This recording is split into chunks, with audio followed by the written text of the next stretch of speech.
새해 첫날입니다. 어젯밤에 잘 주무셨습니까? 여러분, 이 시간 하나님께서 여러분에게 새해를 향해서 힘차게 나아갈 수 있는 힘과 또 능력과 은혜를 주시기를 축원합니다. 이 한 해에도 우리들이 어떤 일들이 우리 앞에 기다리고 있는지 우리는 알 수 없습니다. 그러나 우리에게는 하나님의 약속이 있습니다. 두려워하지 말라. 내가 너와 함께 함이라.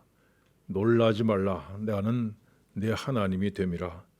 내가 너를 굳세게 하리라. 참으로 너를 도와주리라. 참으로 나의 의로운 오른손으로 너를 붙들리라 말씀하셨습니다.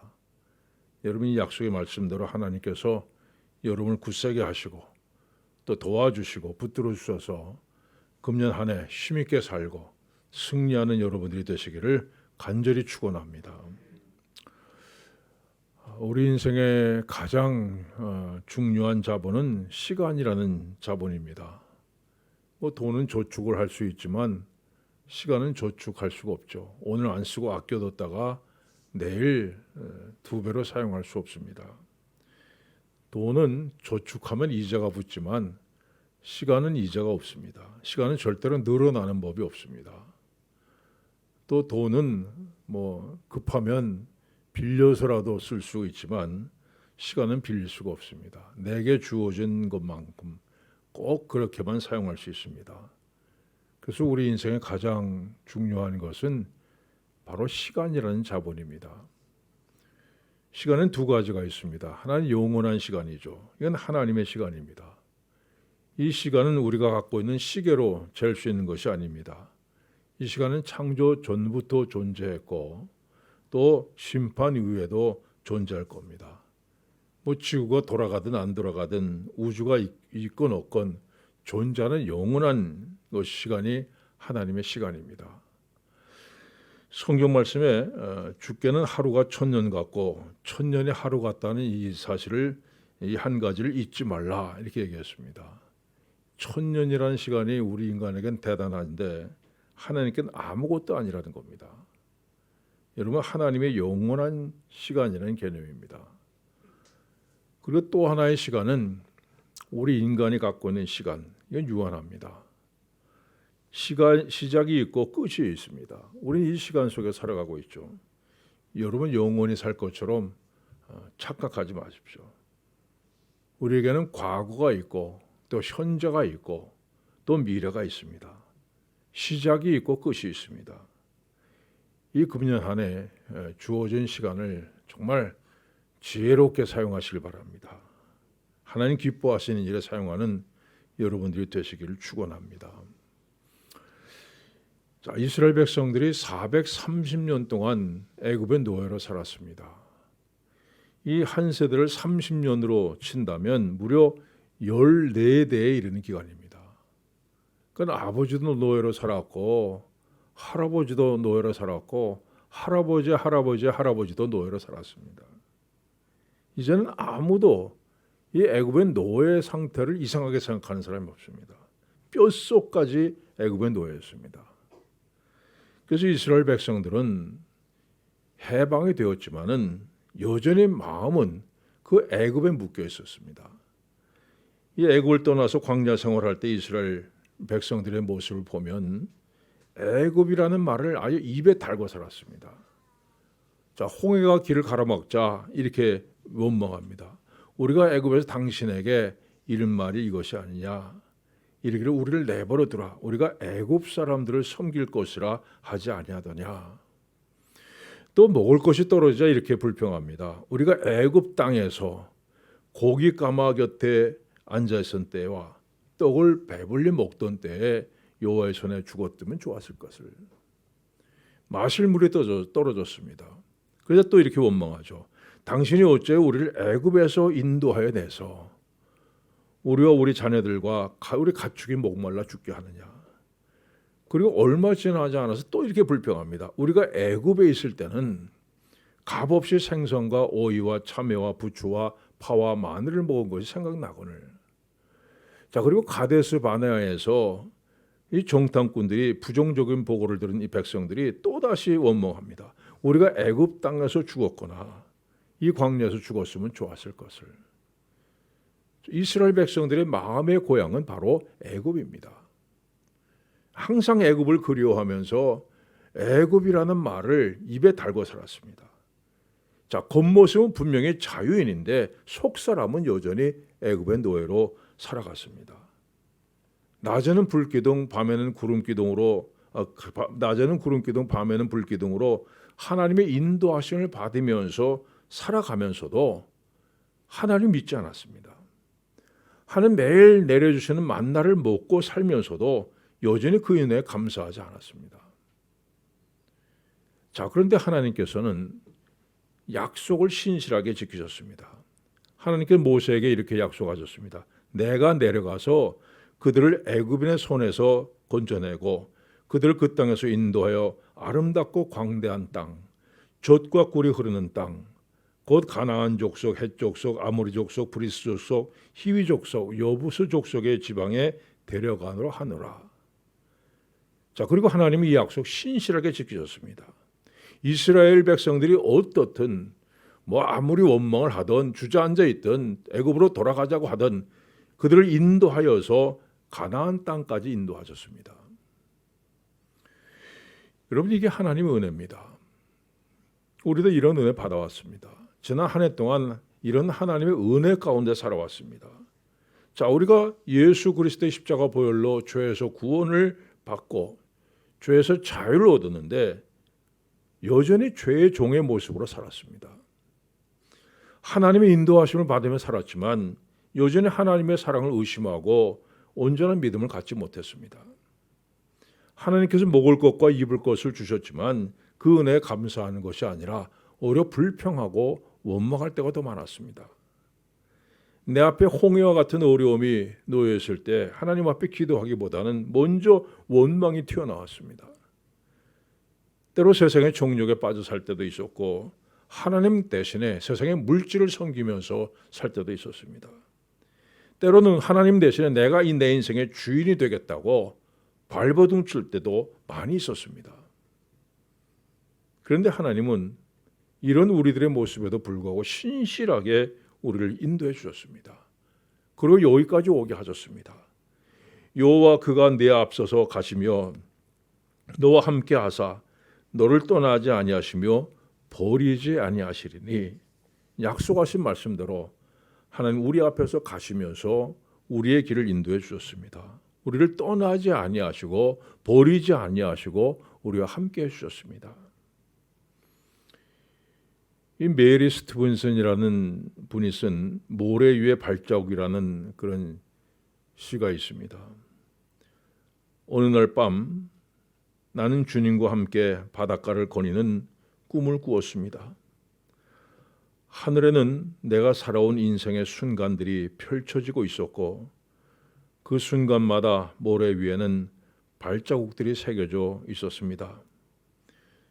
때로는 두 쌍의 발자국들이 새겨져 있었고 때로는 한 쌍의 발자국들이 새겨져 있었습니다.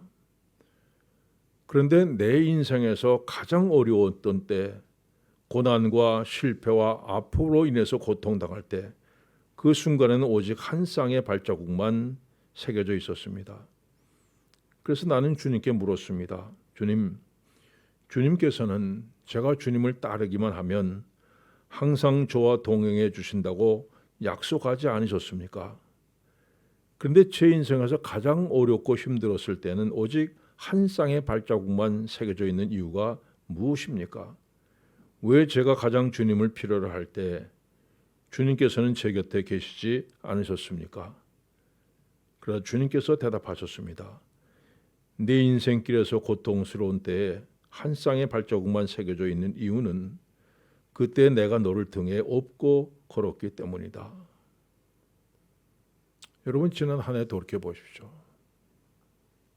지난 한 해, 아니 오늘까지 우리 인생길에 하나님께서 동행해 주셨음을 감사드립니다.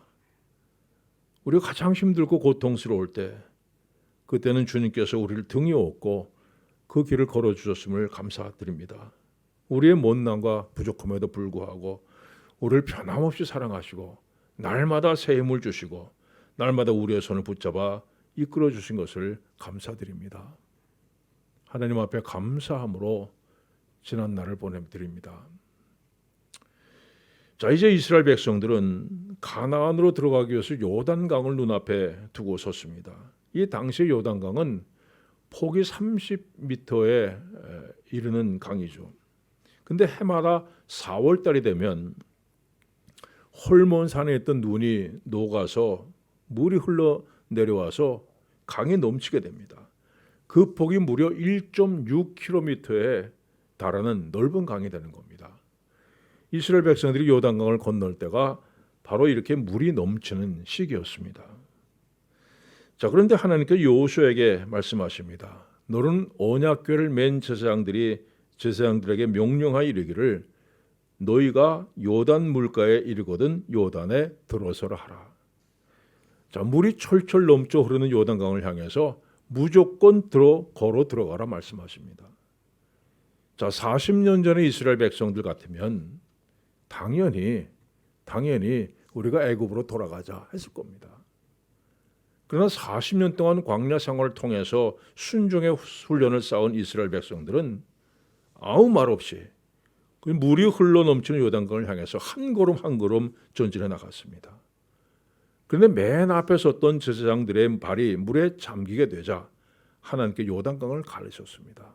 그리고 요단을 가나안으로 가는 길을 활짝 열어놓으셨습니다. 자, 그런데 하나님께서 여호수아에게 한 가지 명령을 하십니다. 백성의 각 지파에 한 사람씩 12사람을 택하고 그들에게 명령하여 이르기를 요단 가운데 제사장들의 발이 굳게 선 그곳에서 돌 12를 가져다가 그것을 가져다가 오늘 밤 너희가 유숙할 그곳에 두게 하라. 자, 마른 땅처럼 갈라진 요단강 한복판에서 돌 12를 골라서 가나안 땅으로 갖고 들어가라는 겁니다. 이 돌들은 나중에 기념비로 세웁니다. 하나님께서 이스라엘 백성들을 요단강을 마른 땅처럼 건너게 하신 것을 후손들에게 증거하는 기념비입니다. 또 본문이 이렇게 기록합니다. 여호수아가 또 요단 가운데 곧 언약궤를 맨 제사장들의 발이 선 곳에 돌 12를 세웠더니 오늘까지 거기에 있더라. 자, 이번에는 광야에서 12개의 돌을 가져다가 요단강 가운데 세웁니다. 그리고 나중에 요단강이 다시 합쳐졌을 때 이 돌들은 물속에 잠기게 됩니다. 자, 12개의 돌은 이스라엘 12지파를 상징합니다. 또 12지파는 온 이스라엘 백성들을 상징합니다. 그래서 광야에서 갖고 온 12개 돌을 요단강에 세우고 물에 잠기게 했다는 것은 지금까지 이스라엘 백성들, 애굽을 떠나 40년 동안 광야 생활하던 이스라엘 백성들이 요단강에 잠긴 것을 의미합니다. 옛날 이스라엘 백성들은 다 요단강에서 죽었다는 겁니다. 그리고 요단강 가운데서 가져다가 가나안의 땅에 기념비로 세운 12개의 돌은 자, 요단강에서 죽었던 이스라엘 백성들이 새로운 하나님의 백성으로 거듭난 것을 의미합니다.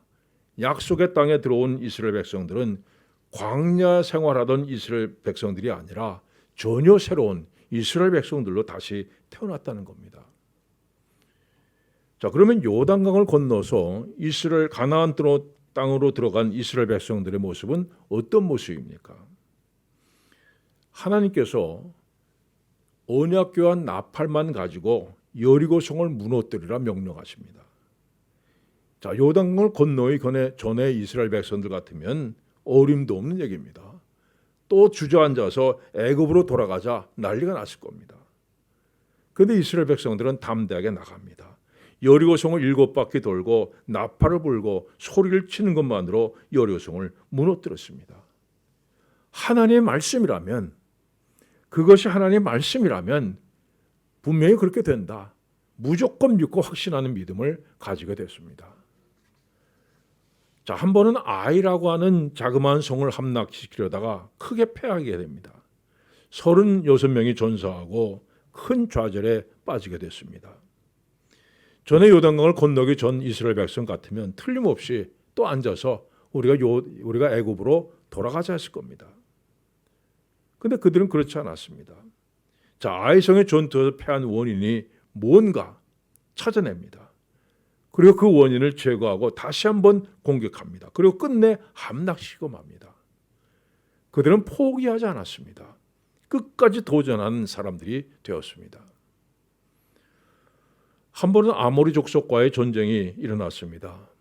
열심히 싸우던 이스라엘 백성이 마지막 승리를 거두려는데 해가 넘어가고 어두워지려고 합니다. 그래서 여호수아가 태양아 멈춰라 외칩니다. 그래서 태양이 멈춰서 환한 대낮이 계속되었고 이스라엘이 결국 승리를 거두게 됩니다. 그들은 기도를 통해서 하나님의 능력을 힘입는 것을 배웠습니다. 어려움에 빠질 때, 큰 위기를 만날 때 하나님 앞에 기도하면 하나님께서 응답하시는 것을 배운 겁니다.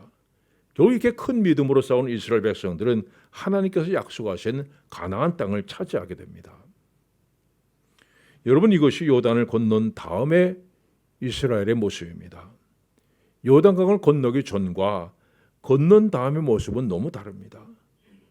요단강을 건너기 전에 이스라엘 백성들은 자그마한 일에도 원망하고 불평하고 쉽게 무너진 모습이었습니다. 그러나 요단강을 건넌 다음에는 담대한 사람 됐고 꿈 있는 사람들이 됐습니다. 용기와 패기가 넘치고 어떤 어려움이 있어도 그것을 헤쳐나가는 인내와 끈기가 있는 사람들로 변화되었습니다. 사랑하는 여러분, 오늘 여러분들이 요단을 건너시길 바랍니다. 지난 한 해 그저 모든 것들을 다 요단에 묻어버리고 새로운 한 해를 향해서 힘차게 전진하시기 바랍니다. 자, 하나님께서 여러분에게 주신 것들이 너무도 많습니다. 아름답고 광대한 땅, 젖과 꿀이 흐르는 땅, 그리고 그곳에 있는 아름다운 성들, 여리고, 아이, 예루살렘, 헤브론, 아르못, 라기스, 에글론, 게셀, 수많은 성들이 지금 여러분들을 기다리고 있습니다. 여러분, 큰 믿음을 가지시길 바랍니다. 약속의 땅으로 들어가서 이 모든 것을 여러분의 것으로 만들어가는 그런 한 해가 되기를 간절히 축원합니다. 기도하겠습니다. 하나님 아버지, 2021년 새해를 맞아서 지난해에 모든 어두웠던 것들, 의심하고 불평했던 것들, 원망했던 것들 다 요단강에 저희들이 파묻습니다. 그리고 사실 새로운 모습으로 거듭나길 원합니다. 이제는 하나님 아버지, 정말 꿈이 있는 사람들 되게 하시고 믿음이 있게 하여 주시고 용기와 패기가 넘치고 인내와 끈기가 있는 이스라엘 백성들처럼 되게 하여 주시옵소서. 그래서 금년 한 해 하나님께서 우리 앞에 놓아두신 은혜와 복을 하나도 남김없이 하나씩 받아 누리는 우리들 되게 하여 주시옵소서. 하나님 아버지, 이제 하나님 손을 붙잡고 새해 첫 걸음을 떼려고 합니다. 마칠 때까지 주님 동행하시고 지켜주시고 인도하시고 보호하여 주시옵소서. 예수님의 이름으로 기도하옵나이다. 아멘.